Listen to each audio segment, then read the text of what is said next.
So an iconic song from The Doors, a cross-country trip, and a group of ambitious young filmmakers crafted together a terrifying horror cult classic that'll teach you never to pick up a stranger. As Rutger Hauer, C. Thomas Howell, and Jennifer Jason Leigh star in The Hitcher.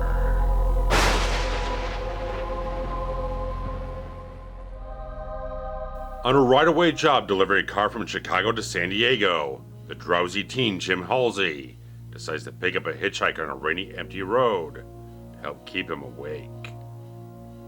However, the hitcher, John Ryder, proves to be increasingly unsettling as he admits to butchering his previous ride and plans to do the same to Halsey. Yet at the point of a knife, Jim notices the door ajar light is on and quickly ejects Ryder from the car, fighting back against the killer. Later, Halsey unsuccessfully tries to warn a family in the station wagon, who also picked up Ryder. He eventually catches up to them to find the bloody remnants of Ryder's madness on the roadside. Further down the road at an abandoned auto shop, Ryder merely baits Halsey with his car keys before hitching another ride in a truck. Soon thereafter, Ryder tries running Halsey off the road in that same truck. This leads to a gasoline-soaked encounter that leaves a gas station in flames, and Halsey frightened to his core. Seeking refuge and help at a roadside restaurant, waitress Nash shows Jim some hospitality, where he's able to phone the police. Yet when a severed finger ends up in his fries, he freaks out and is arrested for the gas station explosion. Unable to convince the police of Ryder's actions, he's jailed overnight, only to awake to a massacre of the officers, with the state police hot on his trail. This sun-soaked nightmare through the desert endures, as Ryder kills a pair of deputies on the road, right as Halsey tries to negotiate a surrender, and throws the kid to the edge of despair. Yet things get worse when Halsey stows away in a bus, and Nash is roped in when the police become intent on killing him. The dogged gunfire-laden manhunt sees Ryder shooting down a helicopter, aiding them in their escape. Yet Ryder soon finds them both at a truck stop, where he captures Nash and strings her up between a truck cab and its trailer. The police, headed up by Captain Estridge, can do nothing with Ryder's foot on the clutch. Halsey then confronts Ryder as the enigmatic madman threatens to rip Nash apart if Halsey doesn't pull the trigger on him. Yet knowing Nash will die once Ryder's dead foot comes off the clutch, Jim is unable to kill him. Ryder shows only disappointment as he does the unthinkable. However, even after Ryder's arrested and hauled off, Jim Halsey knows that the police will never be able to hold him, and turns on Captain Estridge in order to end this game once and for all. So February 21st, 1986 saw the U.S. theatrical release of The Hitcher, produced by HBO Pictures along with Silver Screen Partners, and distributed by TriStar Pictures, and they kind of roll out to many international markets through the end of 1986 and 1987, but the film was not a critical or commercial success whatsoever. It was like, on a $7.9 million budget, only returned $5.8 million at the box office. And the critics were not kind to the film either. Like, this was the era where anything that was very violent and was deemed a horror film pretty much got written off. Like, they're not even going to give it a chance. Like, you could zero in so much on Siskel and Ebert, who put this on the worst films of the year list. Like, they trashed this film. They saw violence and underrated characters, none of the atmosphere, none of the other qualities of the film. They just wrote it off entirely, and just like all the stuff the film's been praised for in the decades since. All the things that people have been heaping praise upon the artistic qualities of the film were not given time whatsoever back in 1986 upon its initial release, and so very much got caught on through cable and through home video, and it got reappraised, and it got discovered, and all those types of stuff. So it built its cult following, and people kind of went back to the film and found all those qualities that the critic kind of wrote off at the time and gave it no credit for whatsoever. So time has built a very good following for this film that the original release did not. And the building blocks of what will become The Hitcher star with screenwriter Eric Red, who had gone to school in New York, He did a short film called Gunman's Blues, but after a certain point in time, he got kind of worn out, kind of burned out in New York, and wanted an opportunity to go down to Austin, Texas, where he had a couple of friends there, and actually, same as Jim Halsey in the film, took a right-of-way job where he's delivering a car from one state to another that belongs to someone else. And on this entire trip, a long trip, he had the song The Doors, Riders on the Storm. It's something that always fascinated him, like it intrigued him so much, like it's a great idea for the start of a story. It's got all the great atmosphere in that song and all the different things, like it has the perfect elements to pique your interest and spark creativity. And as the entire thing goes along, him taking this long drive, all the ideas start peppering into his brain. He starts crafting ideas here and there and everywhere. And after 2 months being settled in Austin, Texas, he puts together a draft of the whole thing. He writes the whole thing up, and after a certain point in time where he doesn't have a whole lot of money at this point in time, kind of scraping together a few bucks here and there, decides to like, okay, I'm going to make a couple copies of the script, but like, Hollywood doesn't like unsolicited scripts. They don't want you to sending stuff in without having an agent. So it's the whole thing like, he decides to kind of type up like a teaser letter or whatnot, like, oh, entice interest, kind of pump yourself up a little bit and get them in interest in the whole thing. And he got quite a few responses for the entire thing. And though, ultimately, oddly enough, one of the letters ends up in the hands of producer Ed Feldman, where he was actually trying to reach a different producer named Feldman, but the thing got screwed up in the mail, but thankfully got in the hands of the one that actually was intrigued to get the script and read it, to actually want to start doing something with him, starts calling him up and various other things, having conversations, moving things along. And also, producer Dave Baumbach also gets kind of interested in getting involved in the whole thing, kind of moving things along at a certain pace, at a certain point in time. And eventually, Eric Red moves out to California and everything like that to kind of get closer to the epicenter where things are happening. And so it all kind of rolls together towards finding the right director for the whole thing. And a short film called China Lake kind of gets a little bit moved around here, kind of gets seated into the right eyes and whatnot, and was produced and directed and so forth and so forth by Robert Harmon. And this other thing that he self-produced had William Sanderson in it, Charles Napier, very solid actors in that regard, to have a little bit of a name value for themselves, like, oh, that's impressive. You've got these people involved in the whole thing, and you put together something that was perfectly evocative of the tones that they absolutely wanted for the Hitcher. It's shot in the desert and has this kind of corrupt cop who's kind of strong-arming people, who's kind of menacing people.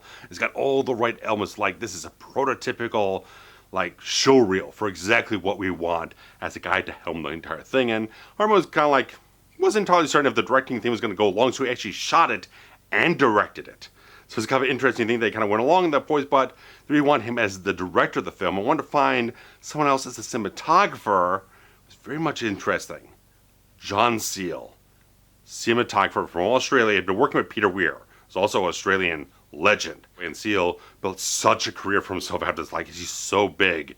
He became an Oscar-winning cinematographer for The English Patient and does all different types of films. He does Mad Max Fury Road, so he knows how to get in the desert and shoot some awesome stuff. So this guy's got such a wide career. So like, they got all these young, burgeoning people who've got things, they got energy. They've got interesting things they want to do. They're bursting with ideas, and they're ambitious, and then we go out there and do things that are kind of crazy, putting the pieces together with some very strong producers backing them that can really kind of step up into the game and whatnot, kind of fight for them at some points in time, but also have a couple of points in time where they kind of have a little kind of combat within themselves. But definitely a lot of producers where if you have a really good producer and they believe in the project, they're going to fight against everyone who kind of wants to push back, who kind of put the little fingers in different things here and there, kind of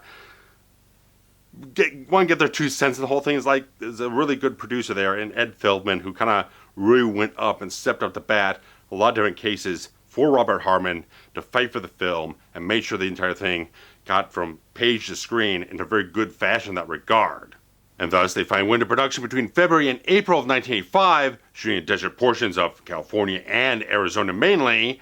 And thinking for a film that's $7.9 million in '86, it's quite a bit of money, because the film's kind of deceiving to a certain degree, because it starts out feeling like it's pretty much a low-key thriller in that regard. Like, there's not going to be a lot of big, like, budgetary demands on the whole thing, but once it gets into things like it's got car stunts, it's got big explosions, it's got helicopters, certain sequences in the film definitely show like, whoa, there's some stuff on this entire film that's really punching it up on the scale of what it's doing.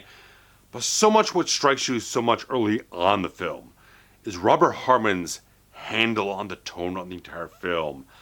I love so much that the film has this very ethereal ambiance to it. Like it has a certain quality that's wrapping you up in this atmosphere of the desert. The desert is this wide open, desolate landscape. But it's got so much this magical, mystical feeling to it. And they play into that so much the entire film. Whether it is nighttime in the rain, where it's very dark and mysterious, and you're kind of not sure exactly what you're seeing out there in the rain. Or we've got all these hazy sort of sandstorms going on in the entire thing. Like, it creates this kind of lingering feeling about the entire thing. Like, all these things can come through the shadows and the dust and everything like that. All these interesting little things that they create a feeling that permeates through every scene of the film overall, that just kind of keeps going on and flowing and escalating and building and creating all the different tensions the entire film has, but never loses that overall sensibility of the scope of the film that's so intimate.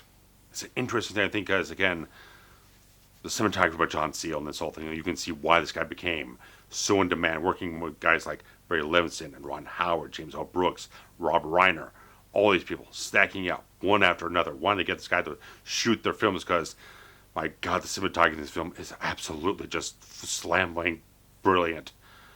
What he does to create not just the look of the film, but incorporating the environment into the mood of the film.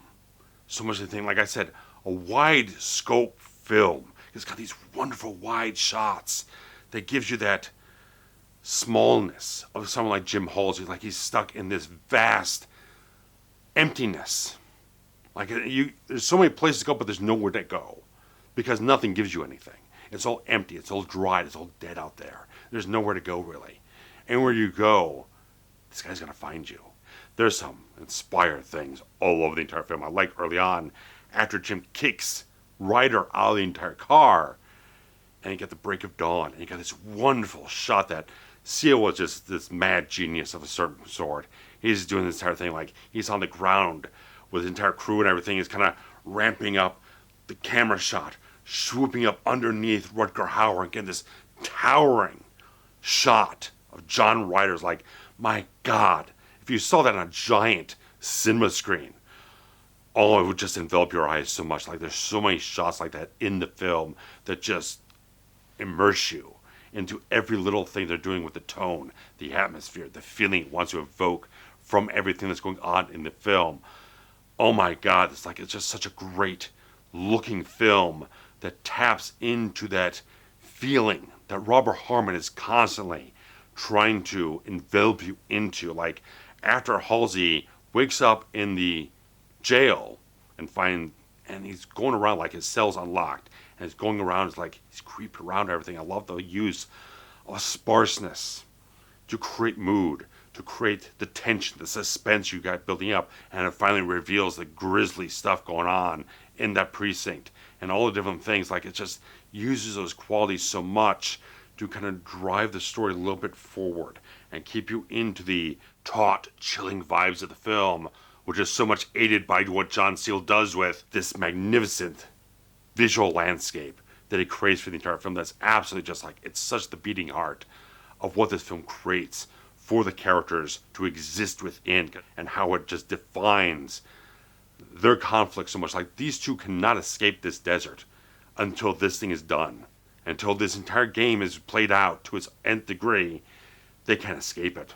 And you never escape it through the entire film. I love the fact that it's always there. It's so much focus on these two characters, and it keeps so much that quality of intimacy in that vast landscape, which I think is just a remarkable achievement for Harmon and Seale to create that entire thing together. They got a brilliant cinematographer, and just like, oh my God, that's so much the important quality of the entire film, but aiding so much that mood, that ethereal quality of the entire thing is the score from Mark Isham. And this guy was so much into the electronic scores. And they kind of caught on his couple work he'd done before this point in time, and it just really kind of clicked into place. Like, he wasn't a big name type of composer or whatnot, but he was the perfect fit for the entire thing. The synthesizers he uses really create this kind of surreal, airy vibe of the film. Like, these light melodies come in and play all over the place, but it's constantly giving that kind of mystical feeling out there in the entire desert. It's kind of always there. It's always informing you about how the film is building it up. The tension, the suspense, the atmosphere, all that type of stuff. But as stakes get raised and build up and stuff like that, so does the percussion. Comes in and pounds forward and kind of elevates all the things going on in the entire film. Like, once the thrilling elements of the film really take over, the score is up to the task to complement all that type of stuff. So Mark Isham did a fantastic job to absolutely tap into the exact tone they wanted for this thing. Like, it does so much great work with what Harmon and Seal were doing on set and kind of amplifying what they were doing and complementing that so much. And this soundtrack's easily available. You get up on any digital music service. You can buy it on iTunes. You can buy a CD version if you want it. Like, it's just very, very accessible at this point in time. It's a really damn good listen. I think Mark Isham does some really nice work over his career, but this is definitely a highlight in that regard. But moving on, talking about the cast of The Hitcher, and what they put together here was a very, very talented cast. Starting with C. Thomas Howell. We've been building himself up a little bit here. Done E.T., The Outsiders, a couple of things here and there. But only about 19 years old at the time they're actually making the film. And so it's like, there's a lot of stuff, like, he's learning a lot of stuff. Like, he'd done a couple of films already with, like, Patrick Swayze. So I'm so sure him and Swayze kind of shared a lot of stuff together. Probably Swayze taught him a good bit of things, but there's a lot of stuff he learned on this film to grow and kept with him throughout the years.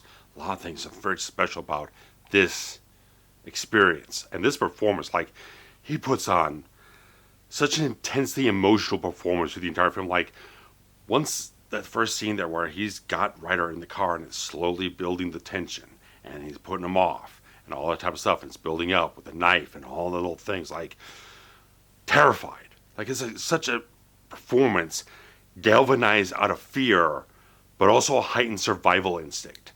And it's the entire survival instinct, that willingness to fight back, is what escalates the entire story. And I like the fact that Halsey is this character. Like, Ryder sees something in this kid that he's constantly trying to draw out, trying to give him something that he doesn't know he has already. This entire strength within himself to keep dealing with all this stuff that Ryder keeps throwing at him. Like, his horrible, horrible stuff. People getting killed, butchered, him getting framed for the murders and all the type of stuff, and like, it just keeps building and building on top of him. There's so many great moments, and how you see this character of Halsey through Howell's performance, how it escalates, how it constantly tries to meet the challenge, but even then, at that certain point in time, where it's like he's ready to turn himself into Captain Estridge, and the two cops are taking him, and then Ryder comes along and just blows the two guys away, and Halsey falls out of the car. He's stumbling all over the entire desert, just on the edge of wanting to take his own life. But then it's this brilliant moment that happened for Howell. Like, he's doing the entire scene where it's like he's fretting over it, not sure what he's going to do, because there's not a lot of description in the script. Like, he just like, he goes in the desert and he breaks down. Like, well, that's not direction. That doesn't give me emotion. Doesn't give me the way to go about the thing. So he psychologically went through a lot to get to this entire point. And when he gets to the entire thing where he dirt all over his face and he's kind of looking up, and at that moment in time, the clouds part and the sunshine rains down on his face and everything like that. And John Seale's smart enough to know this is a very pivotal, emotional scene, that whatever Howell's going to do here, I want it covered from every angle. Like, a whole bunch of army of cameras are covering this whole thing. And like, Seal absolutely loved it. And Howell was so fretting, like, oh man, he knows so much, like, oh, lights change, we got to redo it, we got to reset things, we got to adjust the exposure, stuff like that. We got to go at it again. It's like this pivotal scene that he psychologically got himself into a specific mindset for, and it worked out perfectly. Like, this is such a scene where he turns the corner. Like, he's right at the edges, like, giving up all hope. was like, no, he's going to stand up and he's going to fight back. He's not going to let this guy take every little thing away from him. He's going to keep going forward. He's going to find something. It's not ending like this. I like that quality of the character. What Howell found in that moment is fabulous. And you see those moments where he's working off of Rutger Hauer, who's just absolutely just magic on screen. And have that type of performer who's giving you so much that if you're just astute enough, if you're aware enough, you're going to work with that. You're going to play off of that. You're going to take things from that performance and incorporate it into what you do opposite that actor. And he does so many great things to see how this character builds up and strengthens and hardens as the entire story goes on. But he never loses that tinge of humanity, that emotionality of the character he had from the beginning, but has gone on such a journey on the entire film. Like what he goes through the entire film is kind of a trial by fire type of thing. It's like this coming of age story through the most horrible circumstances possible. Like this kid grows up rapidly over the course of about 3 days as the story unfolds. That like this is a kid who's not a kid anymore.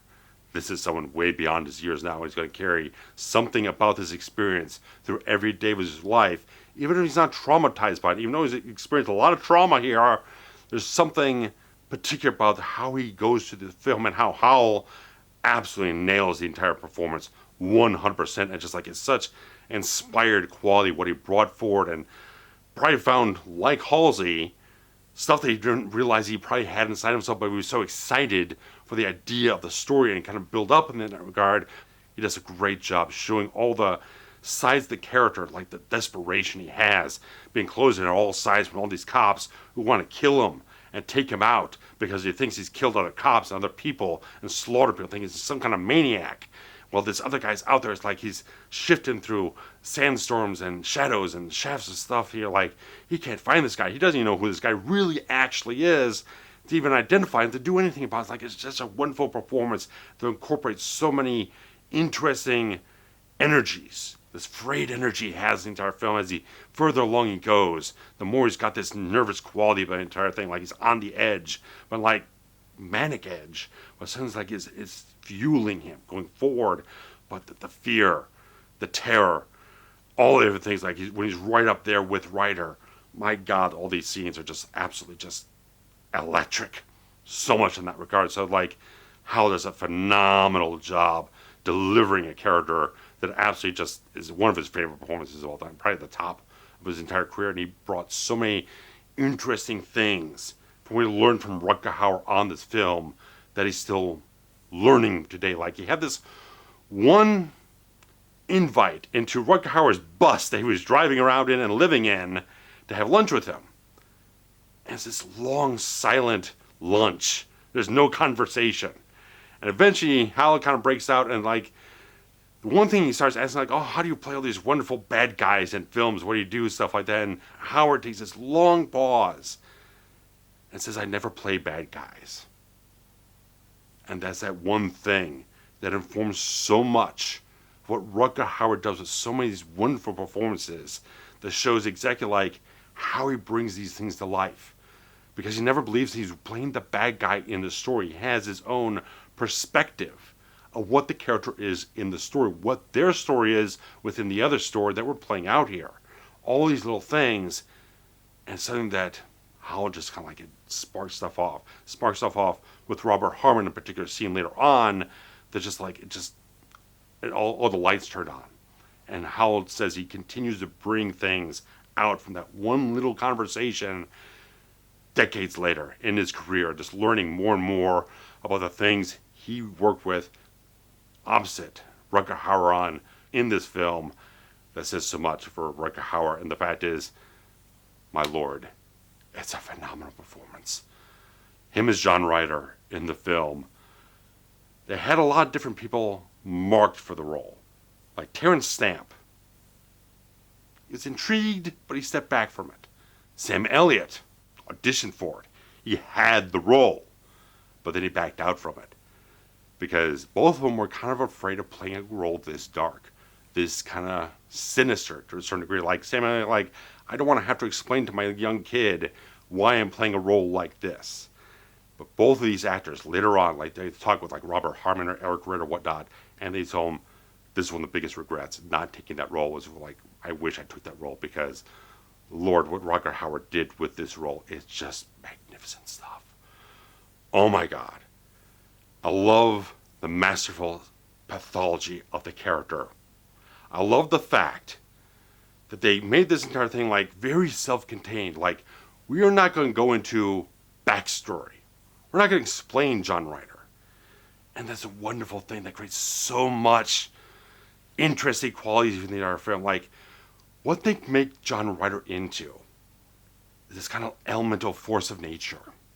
Like, he slips in and out of sandstorms and rain and all these different things. He appears out of nowhere and disappears just as fast. All little things, like he's not always playing evil, sinister, anything like that.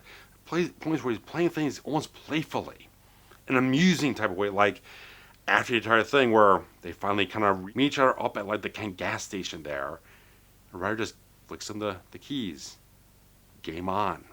He's not here to kill him. He's not coming after him with a knife or butcher and whatnot. It's a game to be played. And I like the fact that it's like this kind of chess game.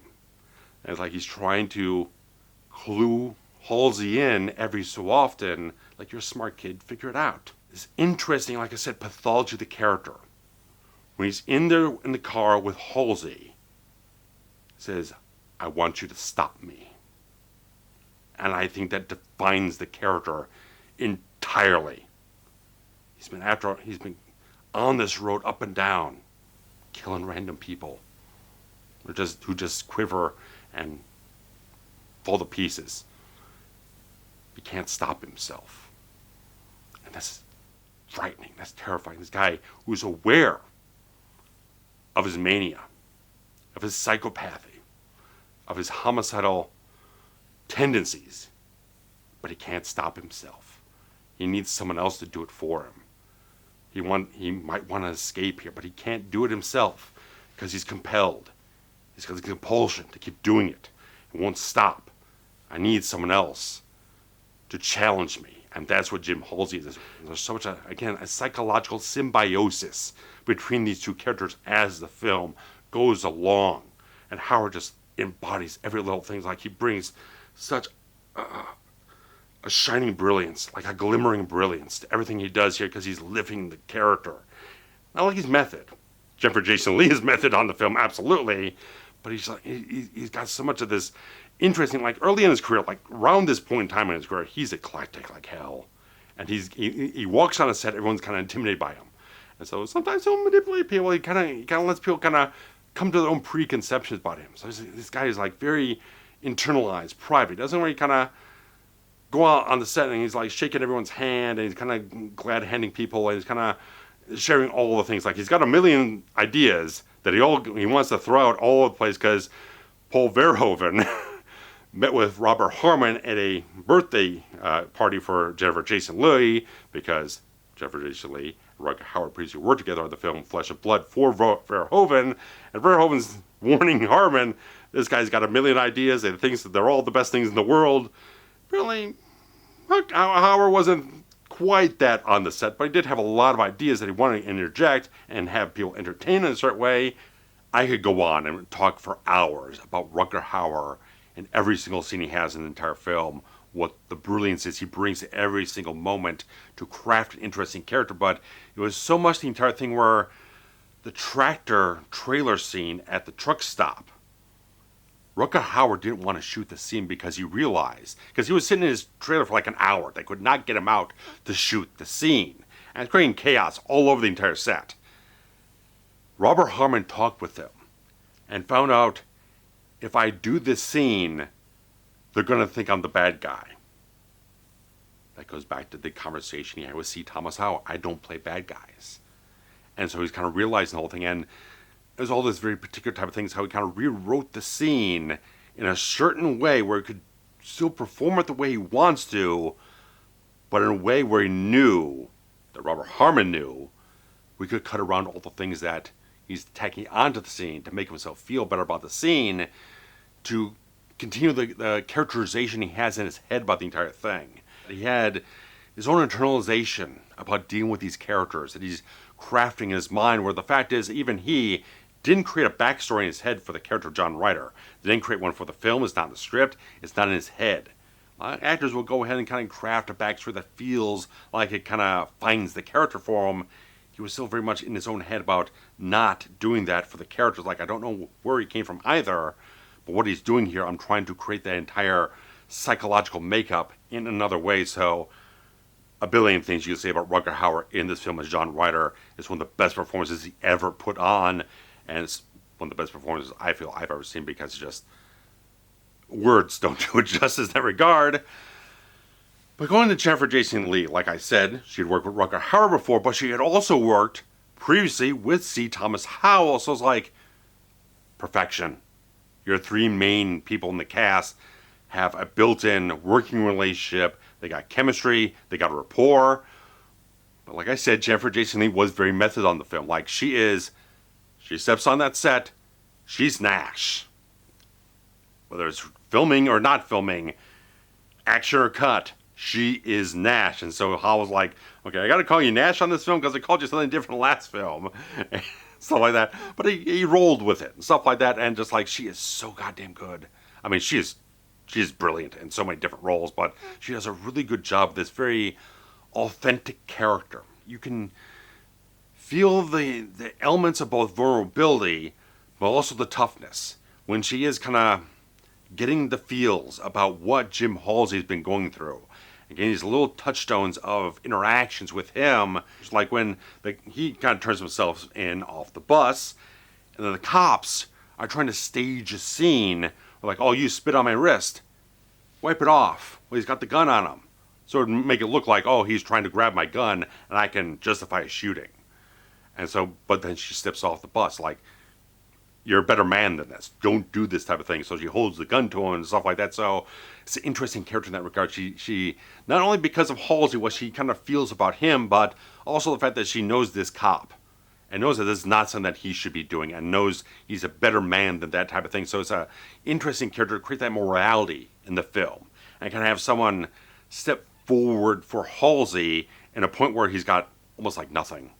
Allows him to keep going on the run, stuff like that, and she links herself into his story and everything like that, and that leads to much further along. But it was an interesting type of thing that Eric read originally in the script after they get to the truck stop and kind of unwinding from scenarios.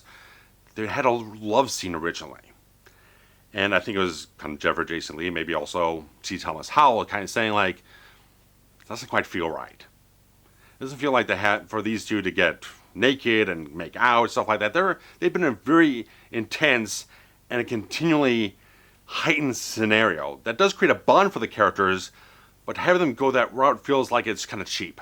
It doesn't feel like it's earned in that regard. They have a certain relationship there, but it doesn't quite get to that point. But there's still a very strong care for one another, a very strong compassion between the two of them that Halsey's definitely taking care of her, taking responsibility for her. He's going to try to protect her as well, as she's willingly thrown in with him on this start scenario to kind of protect him to a certain degree. So it's another kind of symbiotic relationship in that regard. But as things go along and Ryder finds them and ties her to the tractor trailer and is going to rip her into pieces, my God, what a goddamn scene. Oh my Lord. That's one of the most memorable scenes in the entire film.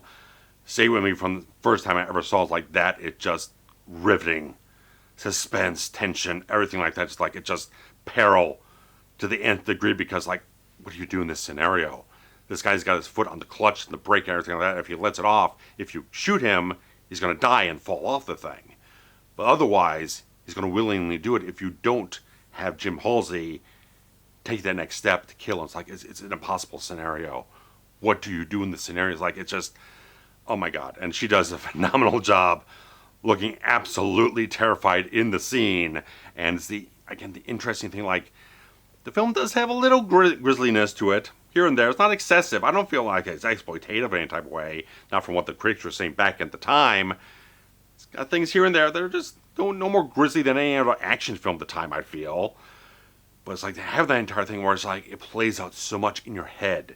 They don't have to show her getting torn to pieces in some ghastly type of horror movie scenario, it can play on your own imagination and the actual guttural terror you're feeling in that moment when you hear the sound effects and the screams, everything like that. Just, oh my lord. It is a piece of brilliance. It's a piece of brilliance. You're going to not have to show that because your mind can go off in different directions about what exactly that visual is. My lord. Especially maybe in 86, they might not have even gotten away with actually showing that much. Who knows? The MPA might have come down with like a hammer on top of them and not allowed them to do that. So one way or another, they kind of curbed that thing and still maintained a very taut sequence. That's one of the most, again, memorable ones in the entire film. But moving on to the last piece of cast I want to talk about is Jeffrey DeMunn, who just, what a wonderful goddamn actor with a fabulous career. This guy is so absolutely good. And he did kind of take C. Thomas Howell under his wing a little bit. It's always great when you're kind of this young actor. You get to work with some pretty seasoned guys who are very generous. You want to give off that type of thing, kind of take you in between takes and kind of talk to you a little bit and kind of like share philosophies and interests and ideology about acting and stuff like that to kind of just pepper it in your brain, just kind of give you that feeling like you're learning from some really great things and you're just learning so much from one project to the next. So it's a great type of thing. And Jeffrey DeMunn's such a great goddamn actor. He's so absolutely fantastic. And just this little role of Captain Estridge, he just shows all the qualities you absolutely know from, just like the strength of presence he has in that type of role, the kind of squared shoulder quality to it with a certain stern morality to him. Like when him and Halsey are driving off in the other direction from when they've taken Ryder off in the bus to be incarcerated and everything like that, to be transferred off to a prison or whatnot. The entire thing where Halsey pulls the gun on him is like, this game's got to end. It has to be me and him. And Estridge is kind of like, you're not going to shoot me. You're not going to do this, stuff like that. So it's like, but I like that it's a very measured moment between the characters. Like, as he said early on in the film, you two got something else going on here that I really don't know what the hell it actually is, but I really don't want a part of it, and I hope it's just over now. But the fact is, like I said before, it's a game that had been ended between Halsey and Ryder themselves. So, wonderful cast. Everyone, top to bottom, inside and out, did really excellent stuff.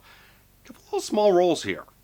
Like Armin Shimmerman from Buffy the Vampire Slayer, Star Trek Deep Space Nine. Like, I didn't even remember him being in the film. He's like this one lawyer or attorney or whatnot shows up right in that interrogation scene with Ryder. You also got Billy Greenbush here as one of the cops in the whole thing, where his last role was Jason Goes to Hell as a cop in that entire film. So that's why the name kind of struck me in that regard. And also Jack Thebeau, who I knew from Ms. 45, a great episode of Miami Vice called Shadow in the Dark, a bunch of other little things. Really solid character in that regard, also playing one of the cops in the entire film. So a couple little spots here and there, but it's such an excellent cast with such a richly written script, directed spectacularly by Robert Harmon. Just like such great stuff, and just like you tapped into the right things, and you didn't curb the inspiration of the people involved with the cast. You allowed them to ride forward and kind of not cut their wings at certain points in time, allowed them to fly where they wanted to with the scenes while still maintaining that kind of synergy amongst the characters and all that type of stuff. So it's just a great type of thing. It's a great piece of work on that regard all over the place. And what I like so much about Eric Red's approach to the screenplay is the fact that it's very stripped down and very focused. Because there's no subplots. It's just Halsey and Ryder and everything that's left in their wake. That's the only story to tell here. I like the fact that it's just bored down to just those elements. It's like it's just simple, focused. Strip away all the extraneous little things. Just like have a very lean story. And that works so very well because you populate it with such talented actors and people so much behind the camera that are exceptionally talented in that regards. Like, grab all the right people and put everyone in the right places, right where they need to be to create a magnificent film. Just such rich filmmaking and ideas and performances and just inspiration striking all over the place. Such a great piece of work. It is a shame they did make a sequel to this many years later, after they when the producers sorted out rights here and there and everywhere, and they made the Hitcher 2, I've Been Waiting, back in the early 2000s, and even C. Thomas Howell, he did appear in the film, reprises his role Jim Halsey, doesn't survive the film, spoiler alert. he doesn't look at it good in retrospect. It felt like it was very much a commercial crash grab. Just felt it was just not a film that had the artistic merit, didn't have the magic of the original film with that ambition. I want to create a film with such a wonderful scope and introspective qualities and various other things. Like the qualities that he had on the first film were not at all present in this sequel. It's very much like he's got bad things to say about it in retrospect. Like, and he doesn't pull punches about the whole thing. It's like, just whole thing is just a wash for him in that regard. And then a couple years later, Platinum Dunes swoops in and wants to do a remake, and that one didn't go down well. I saw the sequel. I could barely fucking remember anything about it. I didn't even bother seeing the remake.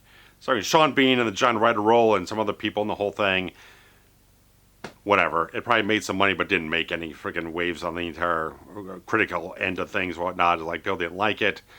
Went nowhere. Didn't do much of anything. It's like, it's just, it shows so much the quality of the first film that when you try to emulate it and try to kind of cash in on the whole thing, it's not that type of film. It's not so much that film. Not to kind of make it lofty and kind of pompous or whatnot or pretentious.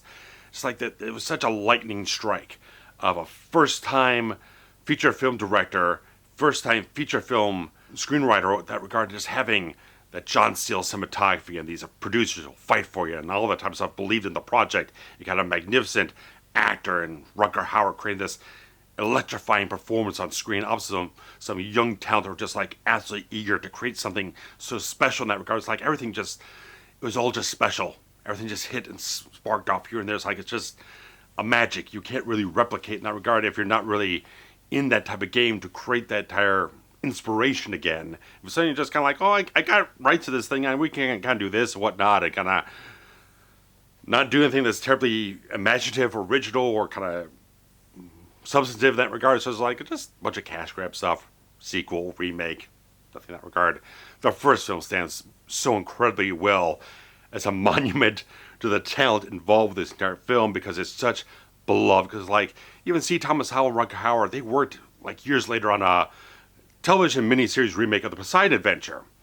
And the fact is, Rutger Hauer arranged a screening for The Hitcher for the cast and crew, and it had Tommy Howell come up on stage and do Q&A on everything like that. Rutger Hauer loved the film so much. It was like one of his favorite performances. And C. Thomas Howell, one of his favorite performances as well. It's like, this holds such a special place in the heart of everyone that worked on the entire film. It's just like, my God, almost 40 years later, it stands the test of time so much. Like, it outlives the bad critical reception, the poor box office. It's built and built and built and maintained a strong following after all these years, when the thing was like barely available on DVD, and some of this, like the transfer here in the US, it might have been anamorphic, but it was no damn good. It looked really cruddy. That's why I've waited 9 years to do a video on this thing, to have a proper, like, an HD transfer. Like the fact that second site went through all the work, contacted Warner Bros., who found the original negative, went through all the work to do the restoration process for the 4K. Brilliant piece of work. So guys, love to hear your thoughts down below in the comments. If you enjoyed what I've had to say about The Hitcher, this very long video, thumbs up. Super thanks feature to contribute anything monetarily to the channel directly through YouTube. There's also Patreon to contribute anything through that, but also comments, sharing links around, subscribing if you haven't. All help to keep the channel healthy, makes me know what you guys enjoy about the channel, and all that type of great stuff. So I just love interacting with you guys. You bring your own thoughts and your own opinions into the entire discussion, and we can have a really substantive piece of work and have some fun as well. So guys, thanks so much. Take care.